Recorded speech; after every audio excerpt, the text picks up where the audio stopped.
Present indefinite जो non definite action होते हैं उनको रेफर करता है। ये क्या लिखेंगे आप यहां पे लिख सकते हैं non definite, non definite action. ये क्या होते हैं नॉन डेफिनेट एक्शन? यहां पे आप लिख सकते हैं the timing of the action is not definite, is not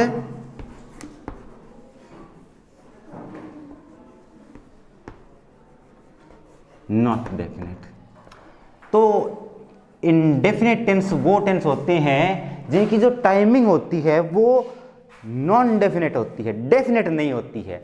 और नॉन डेफिनेट का सीधा सा मतलब ये है कि हमें ये नहीं पता होता कि वो जो एक्शन जो है वो शुरू कब हुआ और कब खत्म होगा। ये हमें बिल्कुल जो किसी प्रकार का हमें नहीं दिया हुआ होता। जैसे कि अगर मैं एक सेंटेंस यहाँ पे लिखूं, I go to school, I go to school every day, I go to school every day. अब मुझे बताऊं कि मैं स्कूल जाता हूं हर रोज, मैं हर रोज स्कूल जाता हूं। क्या आप बता सकते हो कि किस टाइम की बात हो रही है? प्रेजेंट की है तो इसलिए प्रेजेंट इंडेफिनेट है, लेकिन प्रेजेंट में कौन सा समय है आपका? इसका ए पॉइंट क्या है, बी पॉइंट का क्या है? ठीक है। दूसरा, अगर मैं इस तरह से वाक्य लिख दूं कि आई लाइक मैंगोज, है ना, आई लाइक मैंगोज। अगर मैं ये वाक्य लिख दूं आई प्ले क्रिकेट,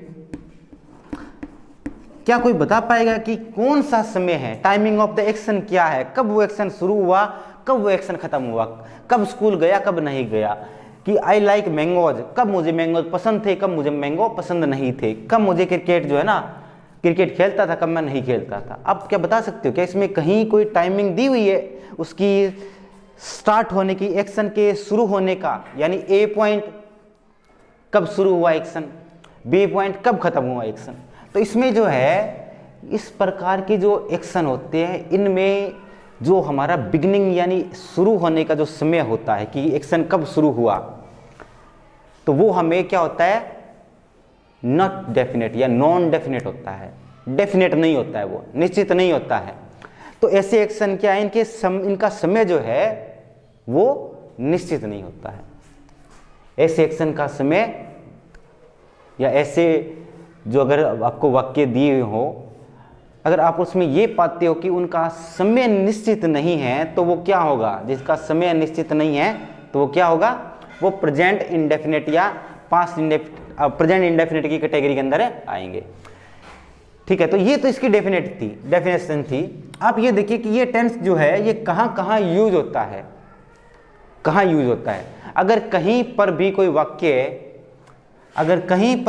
वाक्य किसी रेगुलर एक्टिविटी को शो करता है, किसको शो करता है?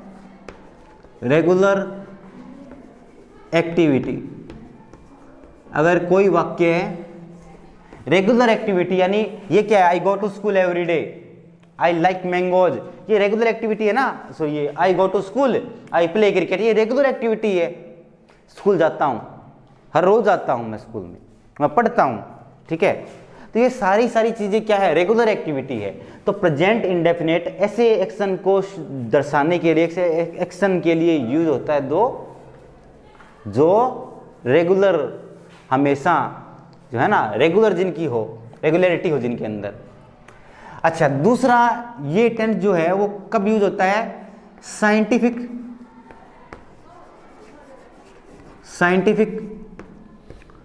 और universal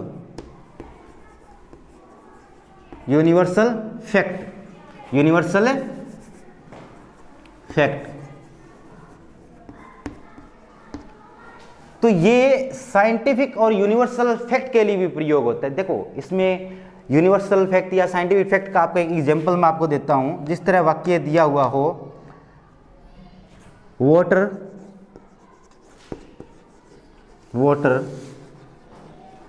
boils at 100 degree Celsius. Water boils at 100 degree Celsius, ये एक साइंटिफिक है ना। इसका कोई समय निश्चित है क्या, कब समय ये शुरू हुआ, कब ये खत्म हुआ? तो इसने सिंपल कहा है कि साइंटिफिक फैक्ट या यूनिवर्सल फैक्ट, यानी कोई तथ्य दिया हुआ हो जिसको हम चेंज नहीं कर सकते, तो उसके लिए हम किस टेंस का यूज करेंगे? प्रेजेंट इंडेफिनिट टेंस का यूज करेंगे। ठीक है। और नंबर 3, अगर वाक्य के अंदर कहीं पर भी आप देखते हो हैबिचुअल, किसी की आदत को शो करने के लिए भी हम जो है वो प्रेजेंट इंडेफिनिट का यूज करते हैं। किसी की आदत, ये देखो आई लाइक मैंगो, ये हो सकता है मेरी आदत हो, मुझे मैंगो पसंद है, हो सकता है मेरी आदत हो ना। ये आदत भी क्या चीज होती है? आदत भी एक रेगुलर एक्टिविटी है ना, जिसको दोहराते हैं। आदत का मतलब, हैबिट का मतलब क्या है? I like mangoes, I like teaching. ठीक है। I like to watch movies, I like to play cricket. ये सारी एक्टिविटी जो है हैबिचुअल, यानी कि हमारे किसी आदत को शो कर रही हो, आदत को दिखा रही हो, तो वो क्या है? वो किस कैटेगरी के अंदर आएगी? प्रेजेंट इंडेफिनिट के अंदर आती है। ठीक है ना। तो आपको जो है वो इन चीज़ों का ध्यान रखना है। तो आपको ध्यान रखना है कि अगर कोई रेगुलर एक्टिविटी है, कोई साइंटिफिक फैक्ट है, कोई यूनिवर्सल फैक्ट है, उसके लिए आप इंडेफिनिट, प्रेजेंट इंडेफिनिट टेंस का यूज करेंगे। नंबर 3, कोई हैबिचुअल